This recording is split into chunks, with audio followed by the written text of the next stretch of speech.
And joining me now is Tennessee Republican Congressman Tim Burchett. He is one of the 8 Republicans who voted to oust Speaker McCarthy earlier this week. Congressman, thank you so much for joining me. I really appreciate it. Yes, ma'am. Thank you so much for having me.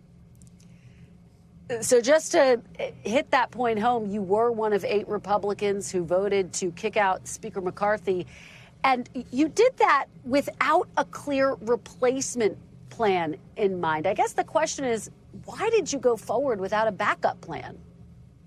Well, first of all, the plan were according to the rules, the House rules that then Speaker Kevin McCarthy had voted for. So I sort of stand back a little bit when people start talking about how out of control it was. We followed the rules to a T, and those were actually the rules in place since the 20s that Speaker Pelosi actually took out when she saw that her numbers were very close. And she, one thing to say about Speaker Pelosi, she knows how to win, and she knows how to stay in power, and she did that quite well. Point taken, but you still didn't have a backup plan in place, Congressman. And now, as you well know, Congress is in a state of paralysis. And frankly, I'll just tell you, I've been talking to voters. You saw at the top there, I spoke to voters in Bucks County, Pennsylvania. They are just appalled by what they see as a chaotic process and the fact that Congress is at a standstill. Well, I would submit to you that they probably couldn't list on one hand the accomplishments of Congress. You know, we are with we take in $5 trillion a year and spend $7 trillion. We're at $33 trillion in debt. In 3 months this year, we ran up $1 trillion in debt. So I would say that to me is chaos, and we need to get off that train quick because it will lead to financial ruin. We were out the entire month of August, 2 weeks into September, and yet when I asked the speaker about that, he told me he didn't make the schedule. Now, could you imagine asking Nancy Pelosi that question? So I think that's why we need to look at new leadership. And the good thing about it is, ma'am, our bench is very deep. You saw the 3 people on the screen, Steve Scalise, Jim Jordan, and my buddy Kevin Hearn, who I came to Congress with.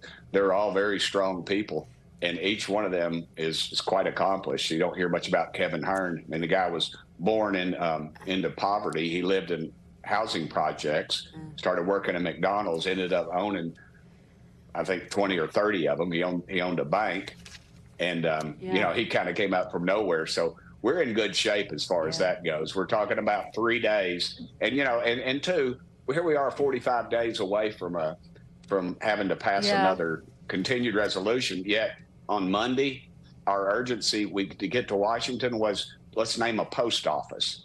And yet we still hadn't had any meetings over the budget. We should have been working on it in January, and knowing that September 30th would come around every time this year. Yes, ma'am.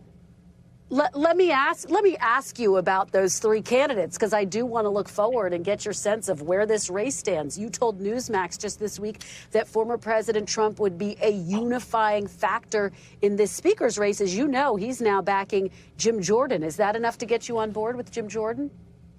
Well, the truth is that I have not committed publicly to anyone. As I stated before, we'll unify. Why not, Congressman? Because, well, I don't think an endorsement does anything. All it does is pick up enemies. It's sort of like a debate. You bring your side, I bring my side, and we both leave thinking we won.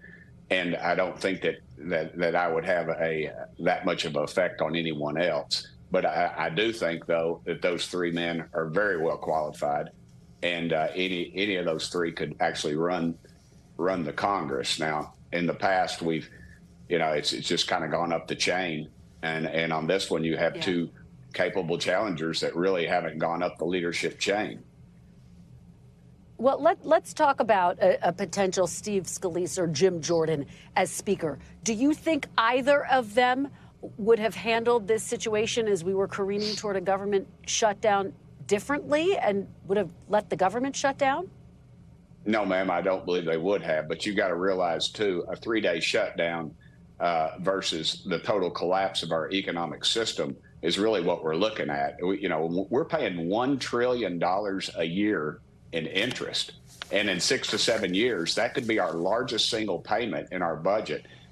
Will be just interest. And who is that going to? That's going to our enemies, the Chinese communists, who would like to like to see us fall under. So I think that the person who takes the helm better have a very strong fiscal hand. And I'm afraid we didn't have that in the past because we kept going down the same road of continued resolution after continued, which was just chock full loaded with goodies for the degrees, the lobbyists and the influential people in Washington. And both parties use it, ma'am. Go ahead. I'm sorry.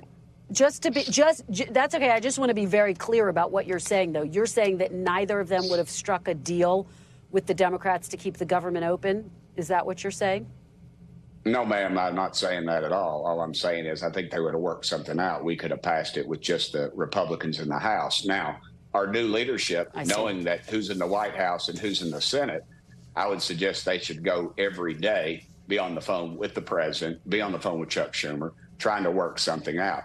When you go over to the Senate and say, we're going to reduce the rate of growth by 1%, and that's our deal, well, that doesn't work very well. You know, I raised the speed limit in Tennessee, and I always use this example. I asked for 85, but knowing that I would take 70.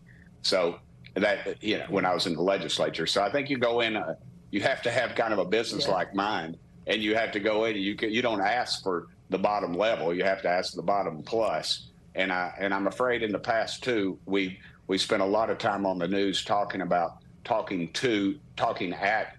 the people in the other party. We need to be over there talking to them. Well, and you are talking about negotiating, and I guess it seems like McCarthy is being punished for negotiating with Democrats. And I've been talking to Republicans who say every day that you haven't named a speaker is a day that you're not working on getting your stated goal, which is spending cuts. So do you think you will have a new speaker named by the end of next week? And if not, should we expect there to be yet another government shutdown? No, we're gonna get it. We're gonna get it worked out. It'll be in one ballot. The reason we had 15 ballots was Kevin McCarthy wanted to go to the floor, and he wanted to, I guess, make the national spotlight on those folks. And what he didn't realize was their folks back home were saying, hey, we don't like the way things are going. We want the rules in place. We want single issue bills. We want some fiscal restraint. And those are the rules that we put in place. And those are the rules that he did not follow. And that's why he is no longer speaker. Okay, well, you heard it here. You are predicting that you will, in fact, have a speaker in one vote. We'll have to see if that comes to pass. Congressman Tim Burchett, thank you so much for sharing your perspective with us. We really appreciate it. Thanks for watching. Stay updated about breaking news and top stories on the NBC News app or follow us on social media.